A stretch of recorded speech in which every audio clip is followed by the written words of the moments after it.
Hi, I'm Jim Kouzes.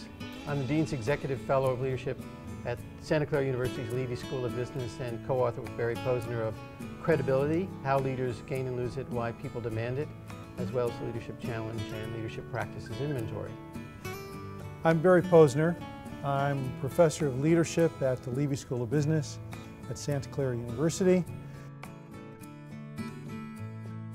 Our research, we asked people to tell us what they looked for and admired in leaders, people whose direction they would willingly follow, with a key emphasis on willingly, so someone that they would want to follow and, as opposed to have to follow. And when people told us their answers, what they looked for, the first thing on the top of the list was an honest person, someone who was an honest individual. Second was someone who was forward-looking. Third, competent, had expertise. And fourth, inspiring, dynamic, upbeat. Those four things are what people most look for and admire.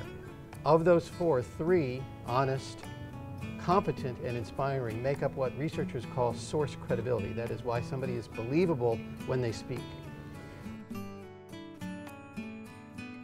One is we think the format's much more streamlined.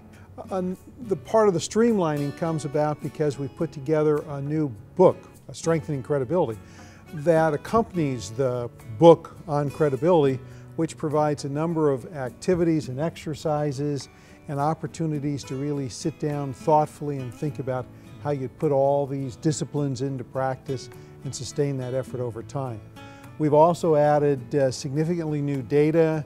More than 90% of the cases are new, and the ones that aren't new just are in there because historically they just make a nice point about, well, we said this 20 years ago and we're still saying it today. Things haven't changed.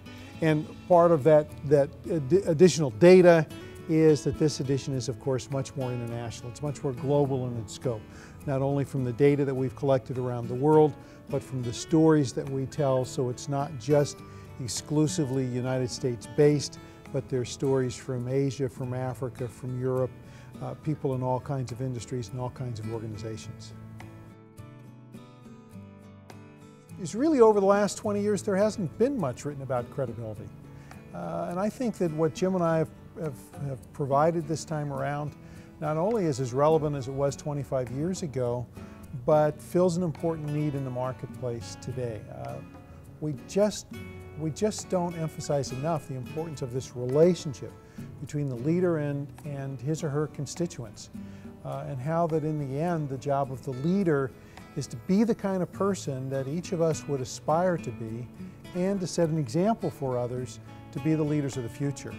We use this notion of credibility every day when we're watching the news and we're listening to newscasts, or when we're taking advice from a salesperson or a marketing person, or we're at our doctor's office and we're listening to prescriptions about our own care. So credibility is something that's important across all kinds of professions and domains. But it's important to emphasize how important credibility is to people wanting to follow a vision of the future.